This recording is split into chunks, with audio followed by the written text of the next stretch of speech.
Abu Dzar Al-Ghifari. Abu Dzar Al-Ghifari. Ini luar biasa unik juga masuk Islamnya Abu Dzar Al-Ghifari. Iya. Orang yang jujur Abu Dzar Al-Ghifari, yang zuhud sederhana. Bahkan Rasulullah pernah mengatakan bumi tidak pernah membawa, langit tidak pernah menaungi orang yang lebih jujur dari Abu Dzar Al-Ghifari. Allahu Akbar.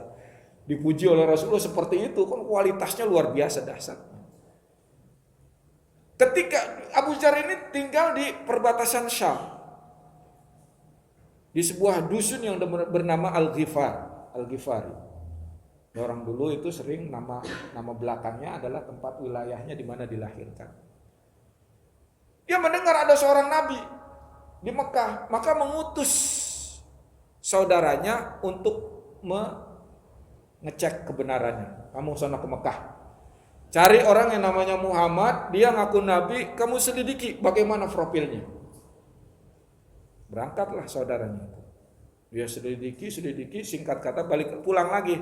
Benar Abu Dzar, ada seorang yang bernama Muhammad, wah akhlaknya luar biasa. Orang ini terkenal jujur. Kata Abu Dzar, yang benar, iya. Malah aku nggak puas kamu ceritanya segitu doang, kata Abu Dzar. Aku mau berangkat langsung aja, penasaran Abu Dzar. Akhirnya Abu Dzar berangkat. Tapi hati-hati loh, dakwah di sana lagi memanas. Kalau ngaku muslim langsung disiksa. Jadi hati-hati kamu kalau masuk. Iya siap. Masuk Abu Dzar ke wilayah Mekah. Begitu masuk di Mekah, dia masuk ke Masjidil Haram. Abu Dzar nggak berani nanya ke siapapun. Karena takut salah nanya bahaya, urusannya nyawa. Ya kalau udah masuk Islam nggak peduli dia. Ini kan belum masuk Islam, belum ketemu Muhammad, udah mati duluan, konyol nih menurut dia. Maka dia diam aja di Masjidil Haram, iktikaf dia. Dia perhatiin orang, hilir mudik, dia mau nanya, takut. Ya. Akhirnya dia liatin aja dengan ciri-ciri yang sebagaimana disampaikan oleh saudaranya. Nggak ketemu sampai sore. Lah ini diperhatikan oleh Ali bin Abi Thalib. Ketika itu usianya masih belasan. Diparanin, disamperin oleh Abu Thalib. Mas, sampean siapa? Mau ngapain di sini? Aku musafir, mau ziarah. Tinggal di mana? Di daerah Ghifar. Terus di sini nginep di mana? Ya nggak ada nih, belum ada. Ya udah nginep di rumahku aja. Nah, jadi begitu tuh. Arab itu sebelum Islam masuk juga punya tradisi menjamu tamu sampai 3 hari, nggak boleh ditanya. Dijamu tamu 3 hari nggak boleh ditanya. Iya, dikasih makan, kasih minum. Sampai sekarang hak Islam itu atas Islam yang lainnya adalah boleh nginep selama 3 hari 3 malam. Jadi kita kalau kemana-mana mau nggak dikenal juga sama orang nggak dikenal gitu, kita mampir aja nginep nggak apa-apa. Izin nginep di situ 3 hari. Karena hak muslim satu, muslim yang lainnya. Sekarang udah susah begitu, yang ada wani piro kan gitu kan. Iya kan. Yang ada sekarang penginapan losmen hotel udah kan. Nggak ada ya begitu sekarang. Boleh nginep. Padahal itu tradisi yang dikuatkan oleh Islam. Nginep di rumah Ali bin Abi Thalib, Abu Dzar juga nggak berani nanya juga. Takut jangan-jangan ini musuhnya Muhammad kan begitu kan. Padahal itu sepupunya ya kan. Akhirnya pagi dia berangkat lagi ke Masjidil Haram. Dia perhatiin lagi, cari lagi sampai sore nggak ketemu lagi. Paranin lagi mau nginep lagi di rumah saya, nginep lagi. Sampai 3 hari 3 malam begitu. Hari keempatnya baru sahabat Ali bertanya, Mas sebetulnya sampean tujuannya apa? Saya perhatikan sampean duduk bolak-balik aja di Masjidil Haram ini, ya kan? Apa tujuan sampean sesungguhnya? Akhirnya Abu Dzar kata Abu Dzar, tapi rahasia ya, rahasia.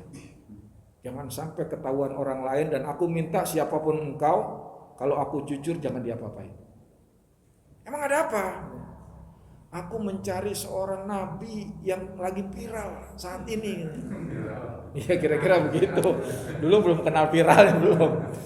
Pokoknya udah tersohor lah begitu. Itu mah paman aku itu mah gitu kan. Apa namanya sepupu aku itu mah. Oh begitu iya. Wah, kalau tahu begitu mah dari kemarin gue ngomong gak capek-capek bolak-balik. Udah antar aku kepada Muhammad. Oke, baik. Tapi nanti kita jalannya misah aja. Berjauhan. Jangan kelihatan jalan akrab, nanti pasti ketahuan, dicurigain. Kalau ketemu orang, nanti aku pura-pura betulin terompahku, betulin sandalku. Nanti kamu jalan aja, cuek aja udah ya, jangan negor. Siap. Sampai kayak gitu Pak Dawan.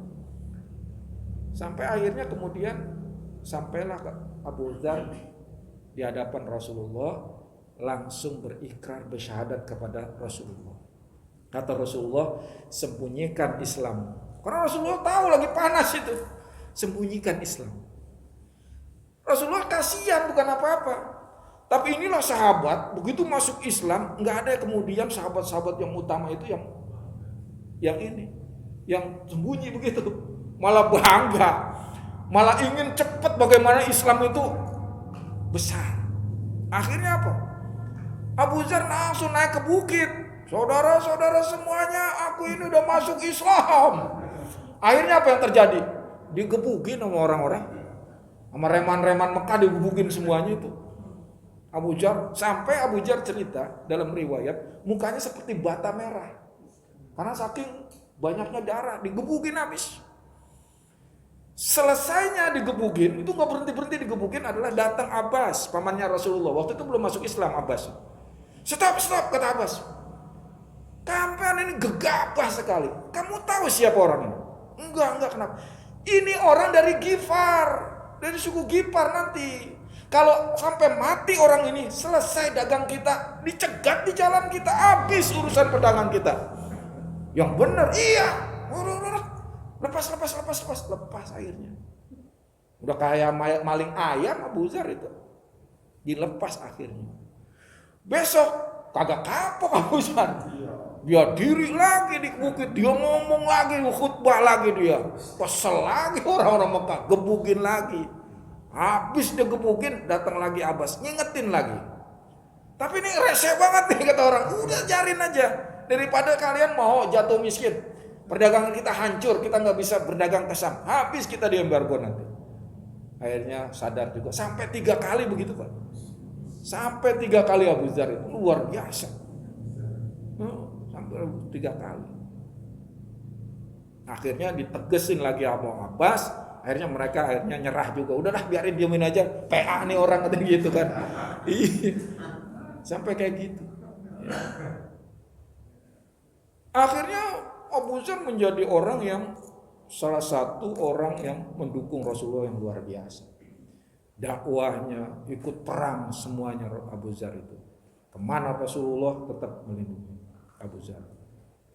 Sampai begitu Rasulullah wafat, beliau tinggal di pedusunan di dekat kampungnya itu. Pindah beliau, enggak di Madinah. Sampai berlangsung kemudian pada 2 khalifah ya, setelah Khulafaur Rasyidin ya. Kemudian pada masa Khalifahan Al-Faruq ya kalau salah itu. Itu sampai kemudian ada seorang yang datang ke rumah Abu Dzar. Begitu datang ke rumah Abu Dzar, nangis tuh orang itu. Masya Allah, engkau sahabat besar Rasulullah. Rumahnya kayak gini. Boro-boro TV flat, TV kembung aja gak ada Pak. Emang gak ada dulu, belum ada. Iya, jangan-jangan HP ya, apalagi HP iPhone, nggak ada. Rumahnya gubuk, tidak beralas, tidak ada aksesoris apapun. Nangis orang tuh, Masya Allah Abu Dzar, kemana hartamu? Ya, apa kata Abu Dzar? Aku sudah titipkan di akhirat harta-hartaku. Allah. Tapi kan kamu perlu barang untuk menunjang hidup kamu. Enggak, aku udah cukup kayak gini. Akhirnya apa? Informasi ini kemudian sampai kepada gubernur Syam ketika itu. Langsung gubernur Syam datang bersama pasukan, bersama menteri-menterinya. Kunjungan kepada Abu Dzar. Masya Allah. Nangis gubernur Syam. Akhirnya apa kata gubernur Syam? Abu Dzar, ini kami membawa uang 3.000 dinar untuk hidup kamu. 3.000 dinar Pak dikasih. 1 dinarnya sekira 2 juta, berarti 3.000 berapa tuh? Sekira 6 miliar langsung dikasih. Bapak kalau dikasih 6 miliar gimana kira-kira? Hah? Kira-kira gimana dikasih 6 miliar?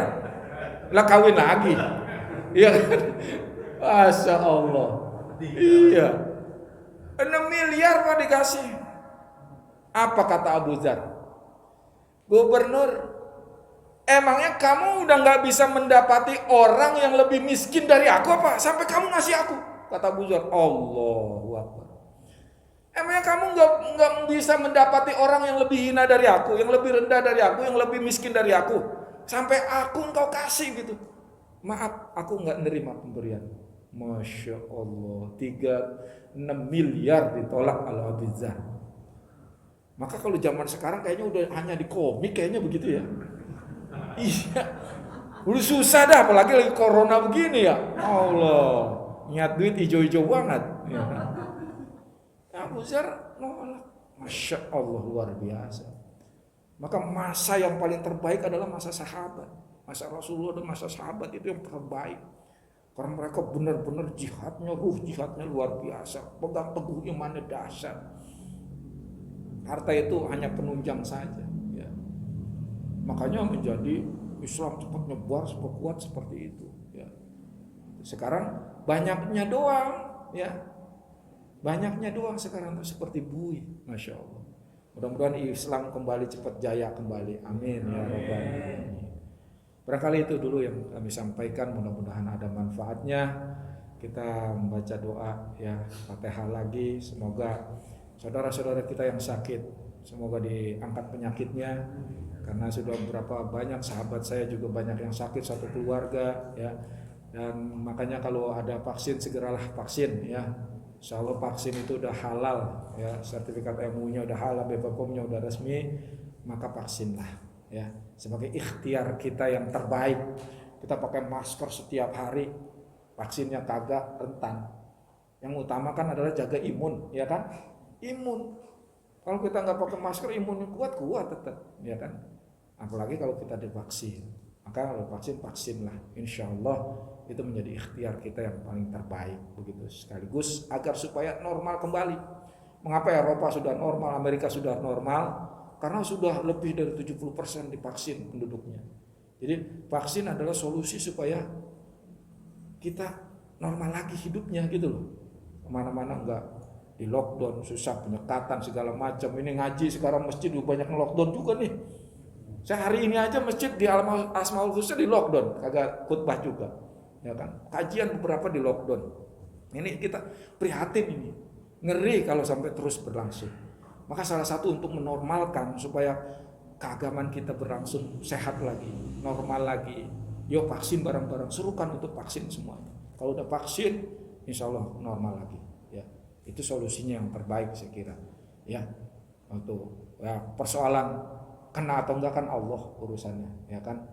Itu, tapi itu ikhtiar kita. Diniatkan untuk ibadah, diniatkan agar supaya kembali normal, yang kerja, yang semuanya kondisi sosial segala macam normal lagi, terutama kehidupan keagamaan kita menjadi normal kembali. Ya, ini penting ya kami sampaikan supaya kita menjadi perhatian, jangan kemasukan hoak mulu dah, ya kan? Yang kemasukan hoak terus ya, ini jadi ngeri nanti banyak masyarakat yang takut divaksin ya. Padahal itu vaksin adalah solusi kita agar supaya kita normal. Tidak ada yang lain, tidak bukan supaya kita normal kembali. Ya, kalau normal, insya Allah kita akan kehidupannya kembali normal kembali. Ya, mudah-mudahan itu yang bisa saya sampaikan dan mudah-mudahan wabah ini ya segala macam kita bisa terhindar dari fitnah, dari wabah, dari penyakit. Al-Fatihah. Alhamdulillah. Iyyaka na'budu wa iyyaka nasta'in ihdinas siratal mustaqim siratal ladzina an'amta 'alaihim ghairil maghdubi 'alaihim waladdallin amin. Terima kasih, mari kita tutup dengan kafaratul majelis. Subhanakallahumma wa bihamdika asyhadu an la ilaha illa anta astaghfiruka wa atubu ilaik. Wassalamualaikum warahmatullahi wabarakatuh.